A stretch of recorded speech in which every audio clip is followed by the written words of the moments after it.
Isang maulang gabi na naman mga dudes. Welcome back na naman dito sa ating YouTube channel. At pag-usapan natin, ito, pangkaraniwan nangyayari ito at ito ay nagpapahirap sa mga kaibigan natin, mga kapatid natin dito na may sakit na GERD. Ang isang tao may sakit na GERD, ang bilis kapitan ng iba't ibang uri ng sakit.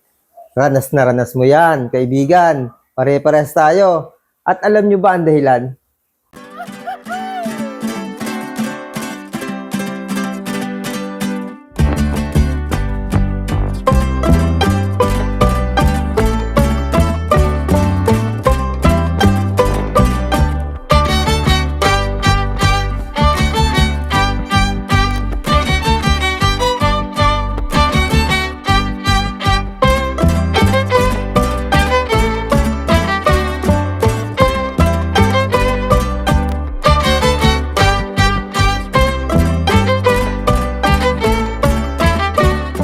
Ito, ang ikukwento ko sa inyo ngayon, kaya ginawa ko ang vlog na to. Marami kasi sa atin, ang hirap na sa iba't ibang karamdaman. Parang hindi tayo tatagal. Kasi bakit nararanasan natin, hindi na lang GERD ang nararanasan natin. Hindi na lang GERD ang sakit na meron tayo. Although, hindi siya malala, pero huwag nating pababayaan siyempre ang ating katawan kasi ang maliit na karamdaman ay ito ang starting ng mabigat na karamdaman. Kaya ito yung dahilan mga kaibigan at dapat ayusin natin to. Unang-una, ang may sakit na GERD, hirap kumain ng mga pagkain, prutas, gulay, na mayaman sa vitamin C. Kasi, nagre-react, nag-acid reflux tayo. Yan yung pinakamahirap na pagkain na hindi natin makain. Mga kaibigan. Isa pa, synthetic vitamin C, hirap na hirap din tayong uminom kahit ito ay yung non-acidic. Kasi kahit pa non-acidic ito, merong reaction sa atin. Hindi tayo makakainom ng almost isang linggo nang hindi magre-react. Kaya minsan, tatama rin na tayong uminom ng vitamin C kahit ito po ay non-acidic. Ganun din po yung pagkain. Yung pagkain natin ng prutas at gulay, lalo-lalo na ang prutas na maaasim, na mayaman, at hitik na hitik sa vitamin C, tatama rin tayo o tinatamad tayong kainin ito dahil merong masamang reaction sa atin ang acid reflux.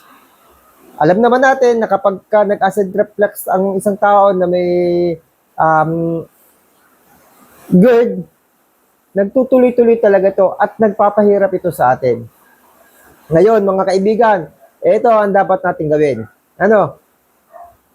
Kasi, nung wala pa tayong acid reflux, nung wala pa tayong GERD, kapag napakain tayo ng mga ganitong pagkain na hitik sa vitamin C, hindi naman nagre-react, hindi naman tayo nag-acid reflux.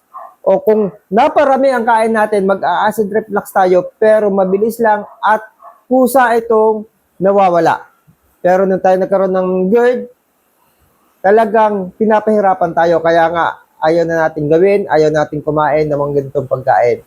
Ngayon, ang kailangan natin gawin, palakasin natin ang resistensya natin. Kapag malakas na resistensya natin, hindi basta-basta nagre-react, katulad ng nangyayari sa akin.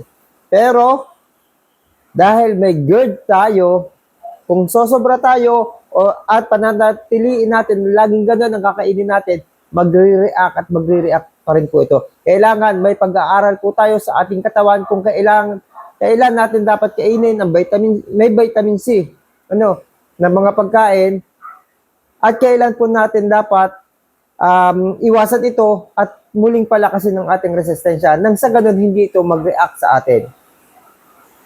Yan po mga kaibigan. Ganun din po yung mga synthetic vitamin C.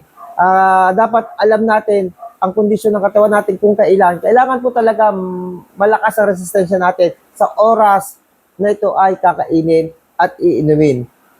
Alam niyo po ba na ang dahilan ng pagkakasakit natin, dahil mahina yung vitamin C natin, dahil po, ang vitamin C po, ang pangunahin, ang pangunahin na nagpapalakas ng immune system. Dahil po sa mababa ang ating vitamin C sa ating katawan, 4 po ang vitamin C natin sa ating katawan, yun po yung dahilan kung bakit mababa ang ating immune system. Ang immune system po ang pumoprotekta sa ating katawan para hindi tayo pasukan ng iba't ibang uri ng karamdaman. Ngayon, alam mo na, ba't adan, ba't adan, ba't adan, ba't adan.